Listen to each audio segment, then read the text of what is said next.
Well, I mean, did we start with the Mayor's Council, back in the day? Following Hurricane Hugo in 1989, affordable housing was wiped out. Money that came in from FEMA and other sources for landlords who had lost everything helped them rebuild, but they now rebuilt apartments and charged higher rents. So again, no affordable housing.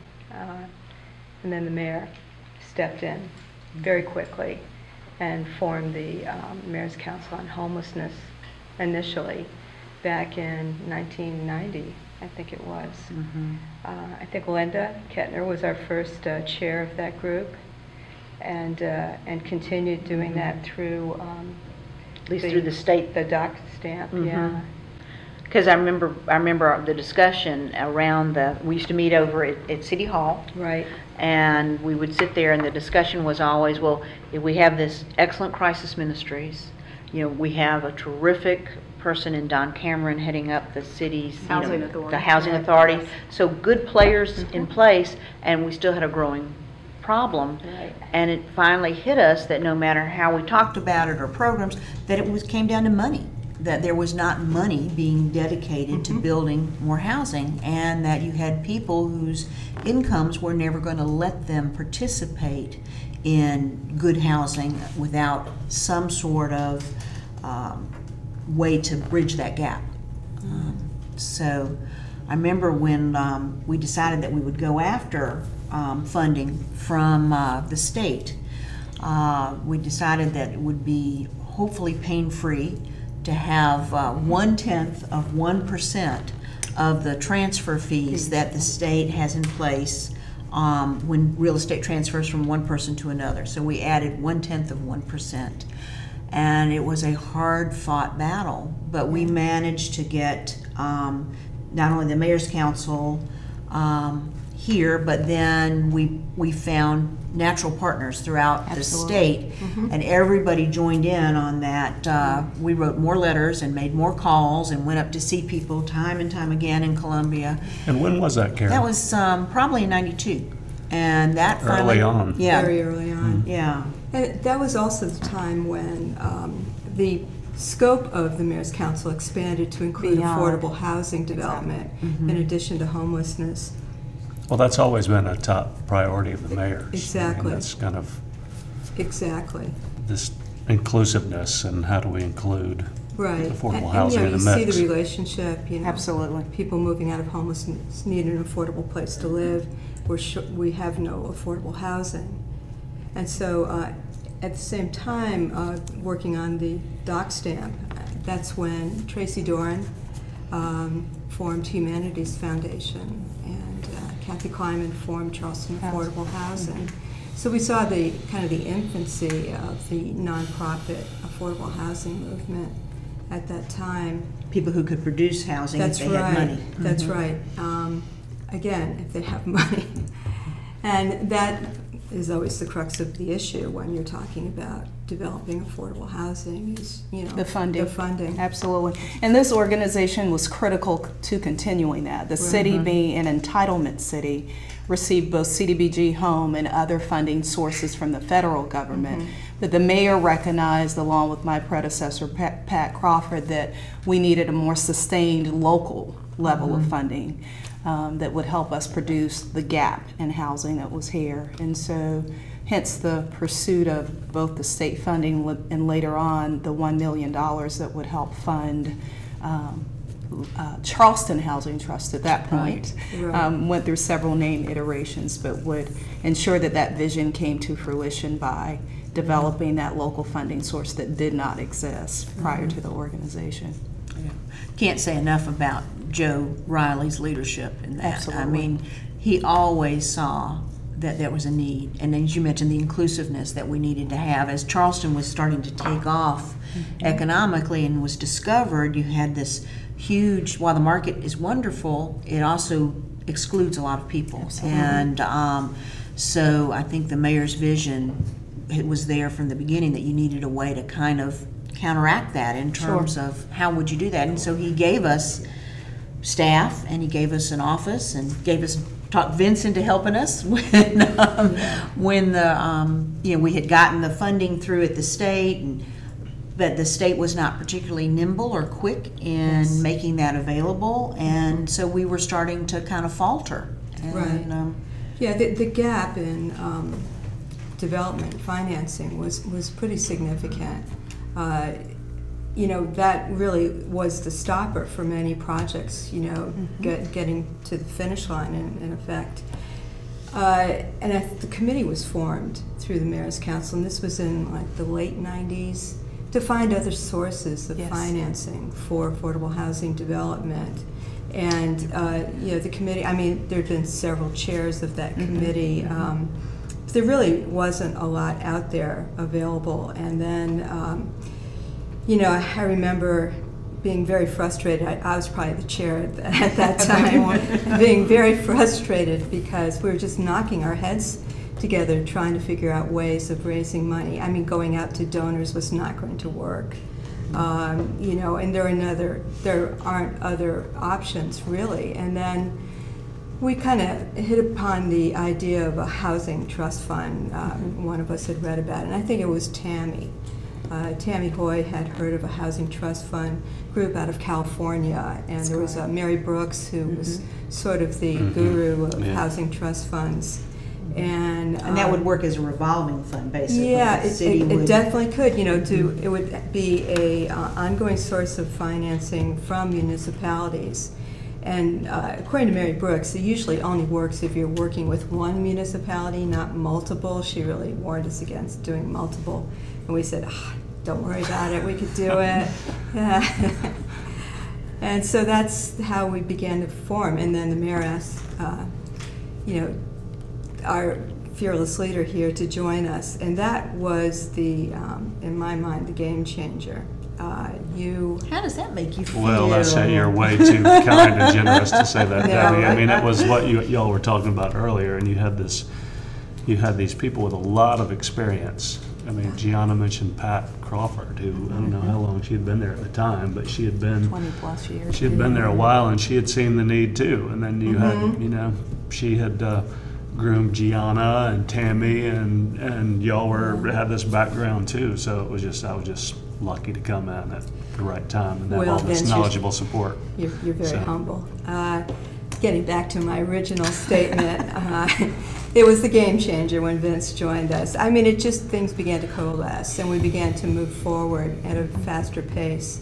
We were doing the housing trust fund idea, and and becoming a nonprofit. We decided that was the next step. We had to become a nonprofit, and all the paperwork that was involved in that. So that was about 2002, and it took us to 2004, right? Right. We submitted the Articles of Incorporation to the state in 2002. I know that because that's the date that's stamped on it.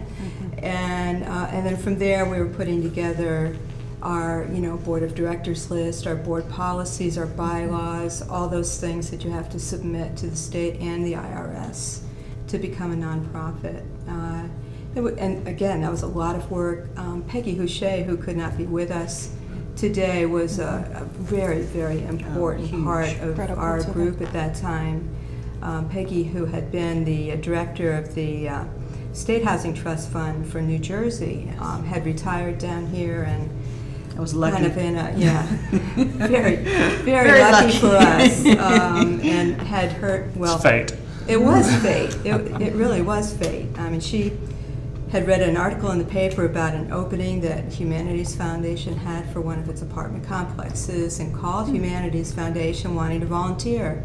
And I happened to work at Humanities Foundation at that time, and I talked to Peggy and said, unfortunately, we don't work with volunteers, but I'm on this committee that you might be interested in joining. So you're responsible for Peggy, all right. Yeah. And she said, well, I'll come to a meeting and I'll see how it goes and let you know. And she never stopped coming. She became an extremely important part of our committee. Her knowledge of sources and putting together loan documents and funding agreements and things like that was just invaluable. And she, along with Vincent, we had a really good core group at that time. and Tammy and Pat and Karen and everybody else, we just moved forward. We got the 501c3. We formed our board of directors. We formed our new Charleston Housing Trust. And we've made the momentous decision to hire Tammy Hoy as executive With director. the city's help again. With Yes. the city's help. Huge yes. help We from the stole city. her That was- from the city. And then the city paid her salary for us That's right. and gave us housing. That's right. So we would never have gotten there without your department. Absolutely. City of Charleston was extremely generous in those early days. And I have to say that they were, you know, in many ways, you know, they had their own membership as part of this committee and board and on and on. They really gave birth to this organization. And as the mayor advocated then, and many of you even today, that advocacy continues because it's Yes. important even to what South Carolina Community Loan Fund does now for affordable and workforce housing Right. in our community. And so the mayor having that vision many years ago that federal funds would not be at the same level as they were many years ago, and knowing that you could not depend on one source of funding to sustain an organization was critical, even to what Charleston Housing Trust eventually became, in addition to a nonprofit, was a CDFI. And I'm not sure of the origination of that, but I know it's been several years. And that source of funding has been pivotal for the Right. organization as well. So we became a CDFI in 2007. And that not was, long after right. forming. Yeah. After seeing the writing on the wall that the Housing Trust Fund concept was not going to work, we were entering the recession. And we spent Yeah. more than hours, talking with, you know, the mayor of North Charleston and city council and county council, and you know, you spent so much of your time trying to assure that you had funding coming in from all those different groups, and as their bottom, I mean, they were stretched and stretched. Absolutely. We became something that was able to be cut, and that you realized, again, writing on the wall, if we don't take this in another direction, we're going to go right out of business. And we had a member on our board, Joanna. What was Joanna's last name? I can't remember. LeClaire? Yes. Yes. Joanna LeClaire. And she was with Wachovia. Wachovia. That's right. And she said, you know, you guys need to think about becoming a CDFI. And we all looked at her and said, well, what is that? And it's a community development financial institution. Right. And it lets you do all sorts of things that you can't do just as a little nonprofit that takes in some money and gives out grants. We realized that we had to become sustainable, and that was the way to do it. And I remember, again, we were down on, we were down on the upstairs of Yeah. Green Law Firm, That's right. and we would On go Rutledge Avenue. and we would go upstairs, and we would all sit around the table, and everybody would say, okay, I'll write this part of the grant, you write this, and you write this. And when we put that application together, it's when Patrick King came over and helped us. He was working with somebody else at The the time, LDC at the city. but he had some experience in putting together that type of application, and so he and Peggy and Joanna and all of, and Tammy, and I think we had Michelle by that time. Yes. We had gotten Michelle, and among other people. Yeah. Yeah. I want to go back to something that Gianna said and to underscore her point about advocacy. And I think one of the things that enabled us to really take off quickly was the ability to leverage the mayor's vision of inclusiveness and all these things that we did that y'all are talking about, and the nuts and bolts and logistics of getting to where we are now. Was a lot of that was driven by the passion of and the need for raising the level of discourse on affordable housing and, you know, reducing barriers, but it's kind of changing the culture about the way people thought of it, and that gets to your point about Absolutely. advocacy. That was really critical. That's a good point. And that's an ongoing, of course, issue. Sure, it continues. Yes, I mean, even that's today. yeah. Even today. Yeah. People are afraid of density, Yes. and I can see some of the positive in that argument, but on the other hand, it's the way you can house people and make it affordable for people to live places, and so it's always that delicate balance. And you had this very effective, you know, we talk about Tammy and now Michelle, these passionate, eloquent women who can talk about that vision to anybody and Huge. rally the troops. Absolutely, yeah. You know, and we've had two very strong leaders for this organization. Tammy was phenomenal. You know, boundless energy, you know, brilliant. And once that CDFI concept took hold, there's been no looking back. And we became the Low Country Housing Trust rather than the Charleston Housing Trust, because we began to incorporate more counties into our kind of market area. The CDFI allowed us to now take investments from banks and foundations and individuals, and investments that we could turn around and loan out for affordable housing development. And we became a lender rather than a grantor. Yeah. Because we had started out giving away that $1 million that we got from the state, and realized that we're not going to be sustainable that way. And so Patrick came on board and was horrified that we'd been giving away money. And we, you know, actually became lenders with, you know, loan policies and loan review committees, and, you know, put together loan applications, and, you know, went through the whole process. And we have become more self-sustaining. Absolutely. Simply because we learned how to do it better. We continue. We're a bank to with get a heart. A bank with a heart, yes. Because if you waited for the banks That's right. to embrace affordable housing, it wouldn't happen. So we're always the people that go in first. You know, Right. if you can pass Patrick, and he does great scrutiny on that committee, then we're going to be the people that will lend you the money to help you get the plan off the ground, or to hold you together while you're waiting for other costs to get reimbursed. I don't think people realize how difficult it is to build affordable housing or community facilities or healthy housing. And the market, while being a great source, is never going to address that. You can't make enough money for most for-profit people to come into the market unless you can somehow bridge the gap that you need. And I always love that saying in London, you know, you go on the subway and it says, mind the gap. They want you to be careful where you step. And I've always thought that should be kind of our thing. Mind the gap. Yes, we do. And we're going to fill it. That's right. And I think from the outgrowth of Charleston Housing Trust to then Low Country Housing Trust, there was also the recognition that the affordable housing issue was not solely in the city of Charleston, but in the city of North Charleston and Charleston County. Hence the growth to the Low Country Housing Trust, as you said, and then now in the South Carolina Community Loan Fund, because we have found that across the state of South Carolina, even in the country, there is the need for affordable and workforce housing. And although I think, and I mentioned to Debbie earlier, we've done a phenomenal job of filling the gap, the need is still there.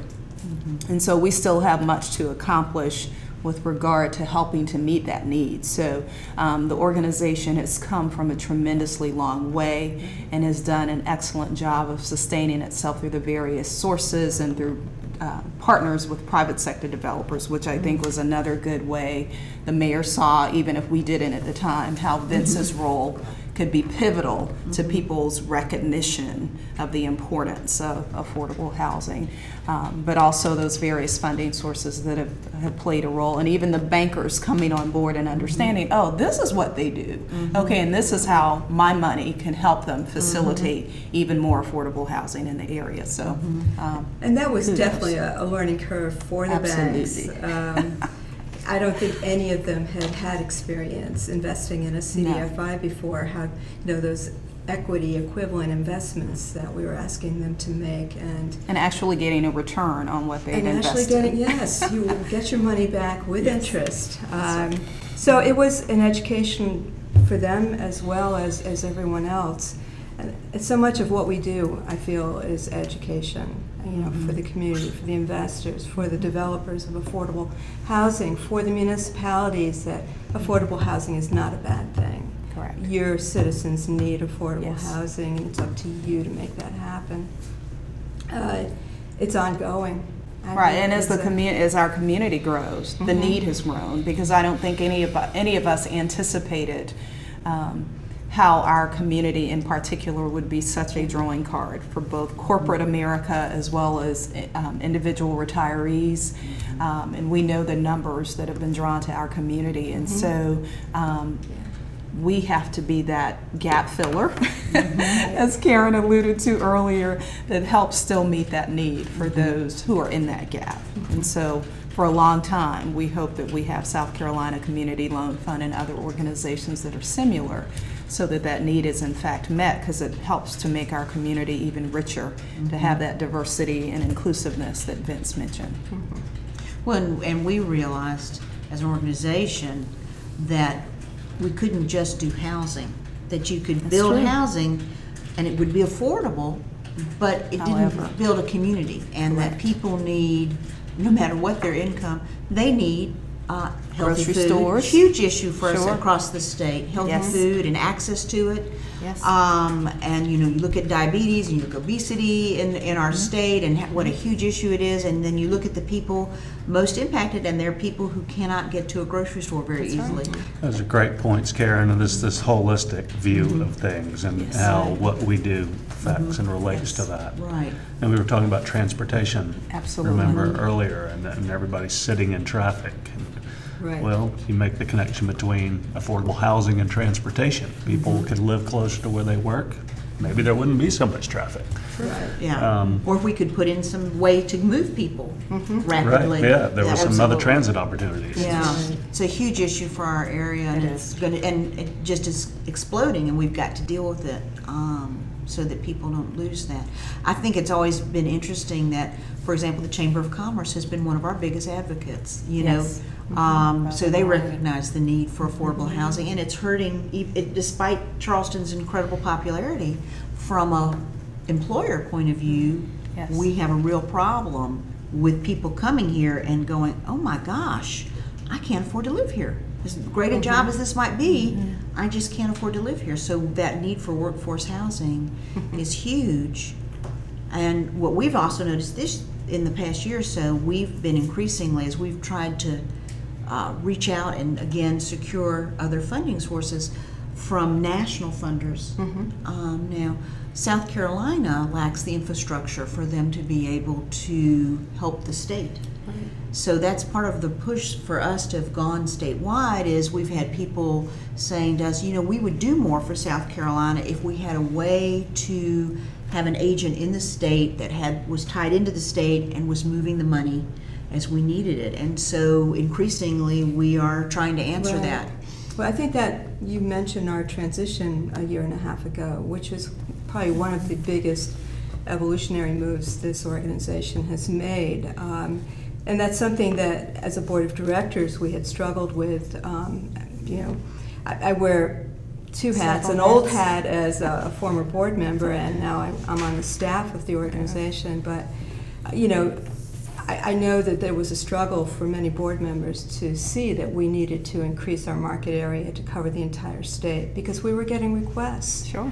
And there is no other organization in the state that is meeting the demand for affordable housing financing, but also for community facilities, healthy food retail, and food deserts, and of course small businesses in low-income communities. So we went back and forth and finally decided to make that transition in 2014, and we went statewide, added 3 more loan products to our program, and changed our name from Low Country Housing Trust to South Carolina Community Loan Fund, which I to this day I feel is one of the best moves that we have ever made.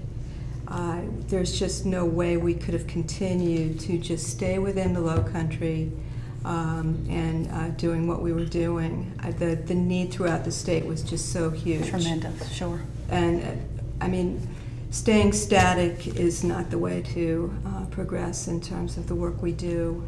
If the need is out there in the whole state, then meet the need and meet the need where it is. Sure. So, Well, I'll tell you what it also brought up to us as we would work with some of these municipalities that were in smaller areas or more rural areas, you realized again how incredible the support we've received from the city and how sophisticated an operation the city has compared to the majority of the state. You've got folks who are trying hard to help their area. They don't even know the questions to ask. Absolutely. About housing or community facilities or businesses. So we've spent a lot of time with technical assistance, which Debbie has handled it, trying to help educate members around our state to about here's some opportunities for your area that we could work with you with. If you know, we can help you put together funding requests. So we spend a lot of time. Really proud of it. We hold hands a lot as opposed to a lot of organizations. We want to help you get the money. Sure. And I've been so impressed with how nimble our staff is and how facile. I mean, they will go and do whatever it takes to meet with people, to help them grow what they're trying to do. We're helping folks in Orangeburg go from, one house to now several, Sure.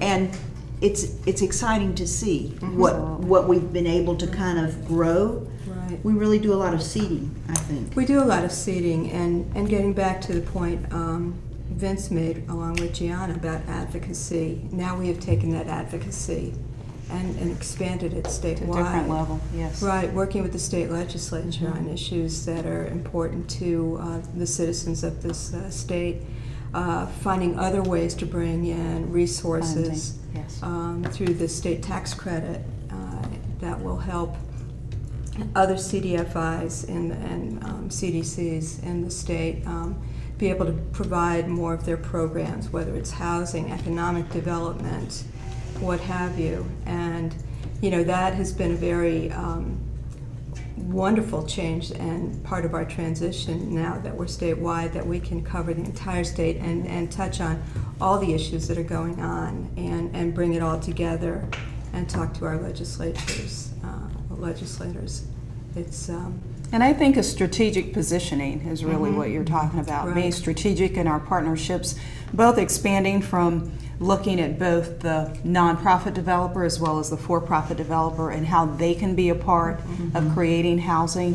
Looking at your faith-based partners who are big holders of properties and how can they help with that in that regard. And Debbie and I were talking earlier about the technical assistance she's been giving and continues to give to some of our faith-based partners who every partner is critical in the process. And when you're looking at the challenge that we're looking at with regard to continuing the momentum of meeting the housing demand and the housing need, they become even more critical to that formula of success. Right. And so I applaud the staff and the board for continuing to be innovative and creative. Because sometimes you want to pull your hair out because you're wondering what else am I going to do to make this happen, and then you figure out, okay, I can engage this partner that hadn't been necessarily engaged previously because they're a holder of property and the property is kind of sitting there. And in many instances with our faith-based partners, they own land and they're not quite sure what to do with it. So the role of South Carolina Community Loan Fund in that regard is also very important. There is such a learning curve. And Sure. I mean, absolutely. That's what hits you. You have people, as you said, like a faith-based partner who has land. They have no idea what's involved in developing that or then running that, and the expertise that the staff has gained, hard-fought expertise, makes a huge difference. And we are a sharing organization as opposed to no, this is our expertise.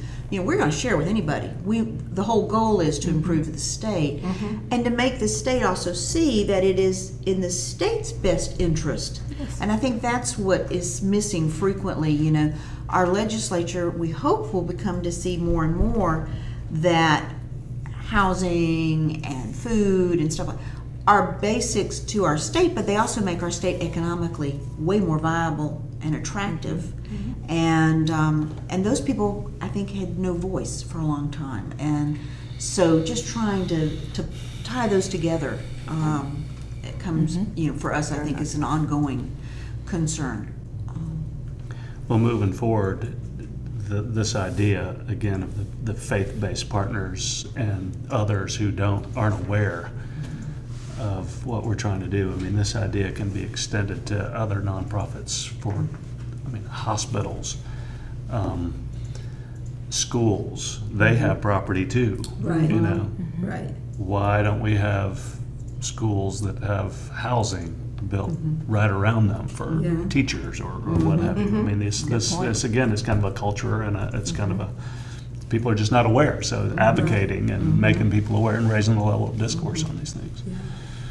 I remember you talked about when you frequently that you wanted to be somebody that changed the direction of the water. I don't know whether you remember that conversation, but it was more than just let's put more than just a stick in the water. We want to change the direction of the river so that we make some real changes, and that would be something like that. Right. Would be, and it does start with people being aware and finding a way. I think people want to do good. Yes. And people who choose to invest with us or donate, you know, they have a different bottom line. You know, if they're investing with us, they're getting their money back, and they're getting an interest rate, maybe not what you would get if you invested with, you know, with your stockbroker, but you're getting your money back, you're getting interest. Plus, your bottom line is about what you're doing with your state and your community, and there is just something wonderful about that, changing the, you know, saying, I can make real difference in my state, and here's how I can do this, or my community. I love this. Everybody loves Charleston. You can't live in Charleston without loving it. But it's great when people want to take that love and say, it needs to be a community for everybody, though. Sure. You know, and it's everybody's best interest. Well, the potential for impacts through affordable housing, or, you know, working with community facilities, charter schools, you know, healthcare centers, you know, the healthy food financing that we've been doing. I mean, the impacts from these developments is just amazing. I mean, so many charter schools that we've been working with recently have not been able to put in the infrastructure that they need. There are grants available to them, but they're reimbursement grants. So you have to have the money up front. Before you can Right, access, and you sure. have to have spent the money. So we've been working with charter schools to provide them with that upfront money so that they can buy school supplies, teacher training, equipment like computers, desks, chairs, whatever the school needs.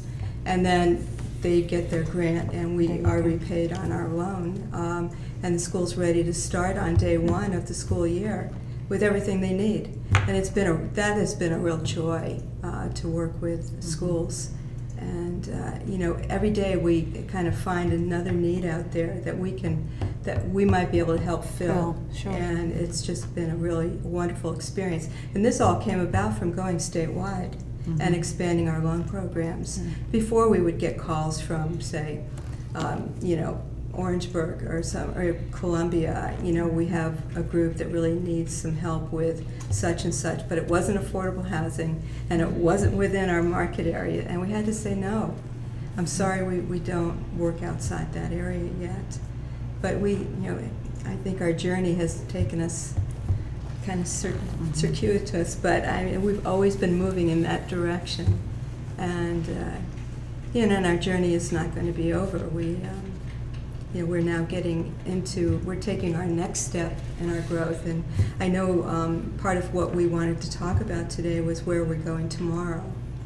And we have made the big decision to apply for new market tax credits. And we're working on our application right now, and have included pipeline projects throughout the state, including locally the International African American Museum, that we all have felt very strongly about wanting to help support. And so we are applying for $25 million. In tax credits. Gulp, yeah, in tax credits. Deep breath. I know. For 4 pipeline projects, and we'll see what happens. But in the meantime, This organization is always lacking in ambition. I I like that. know. But I think, you know, through It's just your job, Debbie. Don't I worry about it. know. But in testimony to Michelle Mapp, I don't know that we've talked about her enough yet. Michelle Mapp is an amazing person. Absolutely. Since becoming our executive director, kicking and screaming, she has just taken this organization through phenomenal growth and have almost made us a, you know, on a national awareness of who we are and what we do and how we're growing and where the potential of where we'll be tomorrow. And through that kind of awareness of, you know, other groups throughout the country, Opportunity Finance Network, which is kind of the advocacy group for CDFIs, who had been an allocatee of the New Market Tax Credit Program, came to us and wanted our participation on a healthy food financing for a group in Greensboro, North Carolina. And it's through the Self-Help organization, a large CDFI up there. They're developing this kind of shopping center in a low-income community, and they're putting together a kind of a grocery co-op, and needed the additional financing through New Market Tax Credits for that. Very good. Working with OFN, OFN agreed to do it. OFN had the stipulation that they would only provide the financing through a kind of a growing CDFI from that area. So they looked at all the CDFIs in North Carolina, didn't find one they wanted to work with, and came to South Carolina Community Loan Fund here in South Carolina. How awesome is that? And of course our market area is South Carolina only, so we had to For now. talk to our board of We did an directors exception. and made an exception. And so we will have this, we will be part of this investment of New Market tax credits into the Greensboro area. And so we Wow. have, yeah, that was That speaks huge. volumes. But the reason that we're doing it is, I mean, we care about the people in Greensboro, but Yeah. if we're able to participate successfully, our chances of then becoming a tax credit person or group for South Carolina is huge. Yeah. Sure. And so, It will definitely strengthen our yeah, application. so, you know, because South Carolina has I don't want people to think that we're taking our eye off South Carolina. You know, we got a lot of need here. So, but we have learned how important good affiliations and Yes. partnerships can be. Yes. Well, exactly, Karen, and it's, you know, there's a kernel there that we build on, and that can eventually provide an example for communities in South Carolina too. Hopefully people come back. And there have been other housing trusts established even in South Carolina as a result of this organization. And so we're not going to let you forget South Carolina, by Right. the way. Oh, absolutely not. Regardless of how large the organization grows, some of us will be here to remind you all You mean of our new name, the the need. Southeastern That's Community right. Loan Fund. That's right. Absolutely. I was just thinking that, Debbie. But I would say the organization all is of not. 5 people that are running this. I mean, when we look at the staff for this organization, when people talk look. about lean, we are beyond lean. Absolutely. Absolutely. And hungry to. Yes, I mean, and John Cassis. Yes. But you're right, Gianna. I mean, we did, Greenville was the first, originally the Greenville Housing Trust Fund. And I don't know if you ever made those trips with us up to talk with them. We provided them with all of our policies and Yeah, I remember program that. information to help them form their own housing trust fund up there. And we actually gave them one of the initial loans to help them get started. And that was great.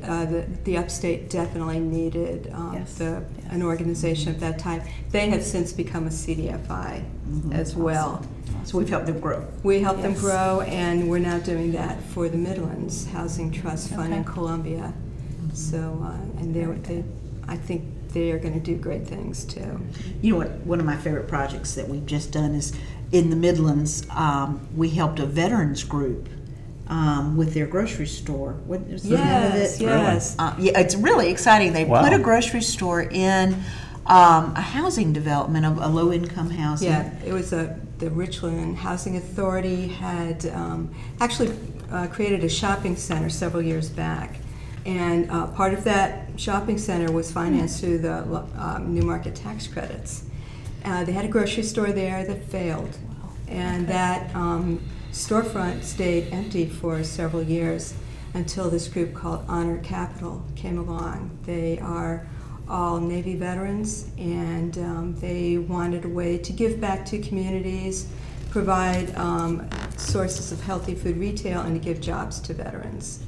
And they met us, kind of a long story of how they met us, but suffice it to say, they met us and began working with us. They had tried to get bank loans. They did not need like construction or permanent lending for this because the structure was already there. They needed to do some interior work and then upfitting, you know, the shelving and the freezer. Yeah, cash registers, things like that. So we did a $600,000 loan with them and attended the grand opening.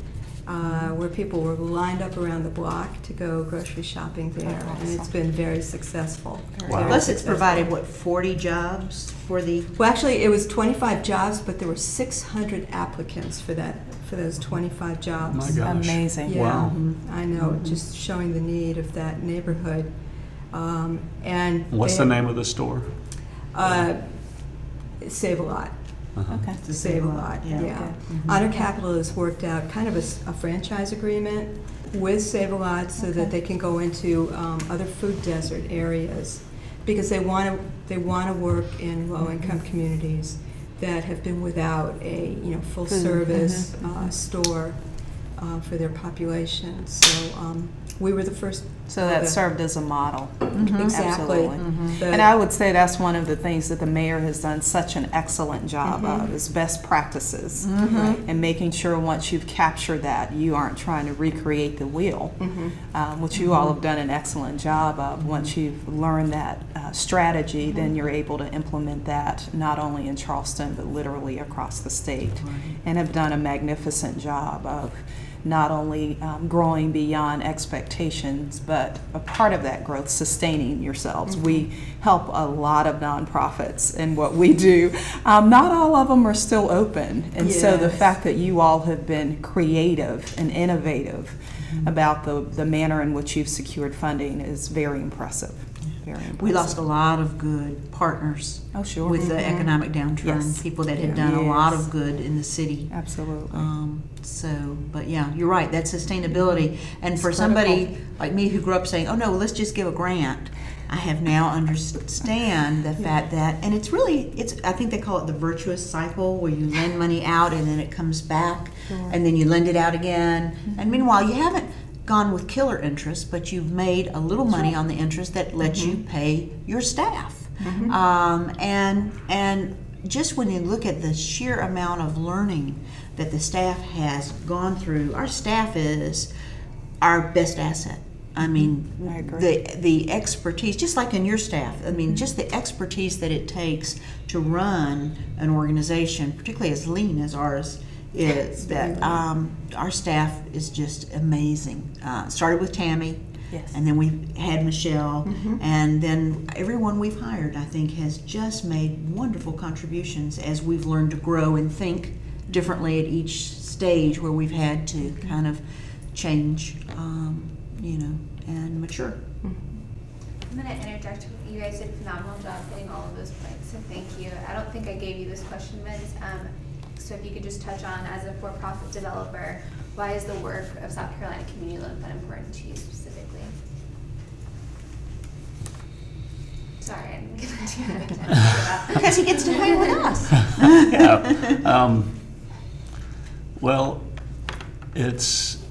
it gets back to the advocacy thing. It's important to raise this level of discourse and awareness on the market, just from a private sector standpoint, for more affordable housing to be able to serve all parts of the market, including the lower income, more affordable needs. I think that a big part of it is raising the level of awareness about barriers to entry in the market. Barriers to affordable housing is really crucial. One small example, in the town of Mount Pleasant, this organization was instrumental in enabling the provision of accessory dwelling units where someone could have a garage apartment or granny flat. That wouldn't have happened in Mount Pleasant without the help of this organization. Could probably think of a dozen other examples, but you got to give me a little more lead time because I'm always slow. That is great, thank you. And then if you guys could just go back and again talk a little bit about, so the next 10 years, where do we see the organization going? You know, what would you envision if you guys sat down 10 years from now and had the same conversation? What would you envision would have happened to the organization? For the National Community Loan Fund? Okay.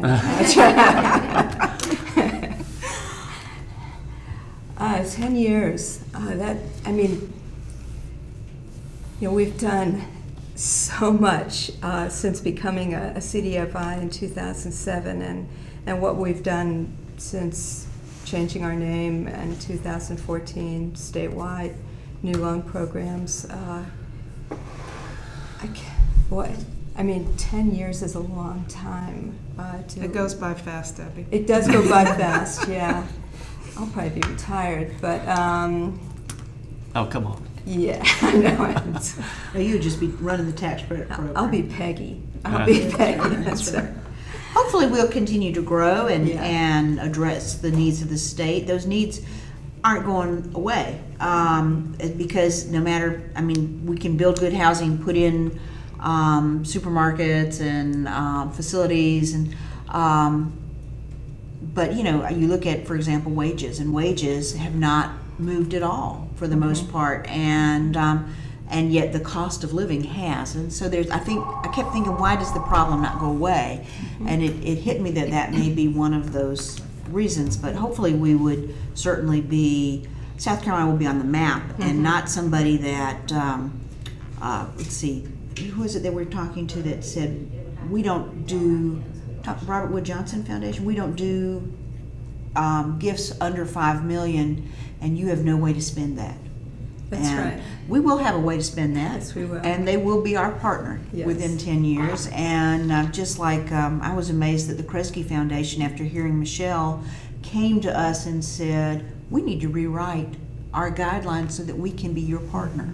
And I thought, wow, how often does a national foundation say that to you? Again, it just is a testament to the staff. Yeah.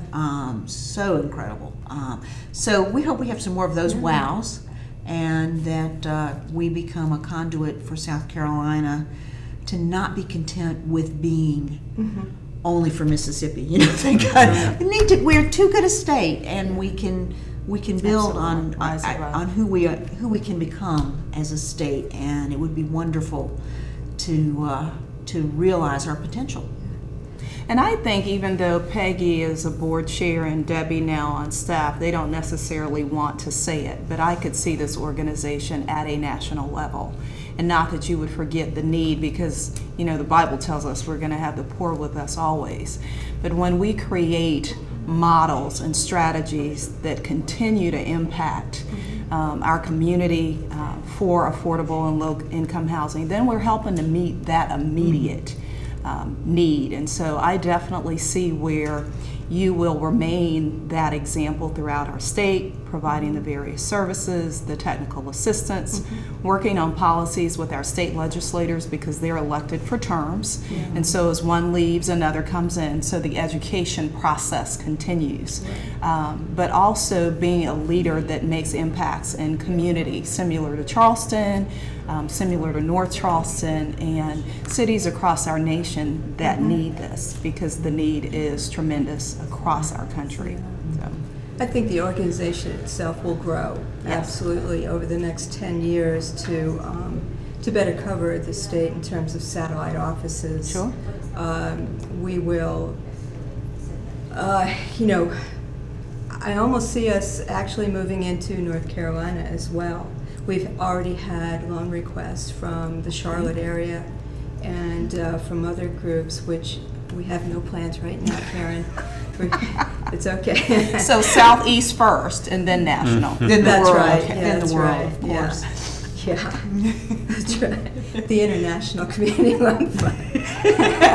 Well, by then you'll have enough satellite offices. Yeah, so that's right. again, That's right. but we don't want to I'm gonna be the minimize one it. in London. Okay, yeah, that's right. But I think advocacy will be an even greater portion Has to of be. what we do. I has to think I really see statewide advocacy as growing exponentially over the next 10 years, to the point where we are focusing on education and Critical. technical assistance Yes. to from the ground up, in terms, I agree. up to our legislators and our governor, and hopefully to our congressional representatives as well, to make changes that South Carolina so critically Desperately needs needs. to grow and provide better services for its citizens.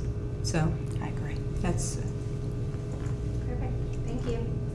All right. Good. That's all I have. You went on for like an hour. That was awesome. Sorry. Wow. Fun. No, it's perfect. We Yeah, have it's tons of good. footage, so it's great. Well, and this will be good to show people 10 years from now, the staff that's there. yeah. Whoever they like, may oh be. my God, are y'all kidding? I keep thinking, I'm still worried about paying the light bill. I mean, you know, we've invited Nicholas Kristoff, and I'm just dying. Oh my God. Oh. Don't you want to be a sponsor? You need a sponsor. You Sure. thought you were already a sponsor, right? What is the group in Greensboro? The Greensboro is self-help. It's just called Self-Help. Self-help. They've yeah. been Huge, around for a huge. long They About 30 are one of years. the largest CDFIs in the country, with They've done good stuff. total assets at over $2 billion. 2 billion? Billion.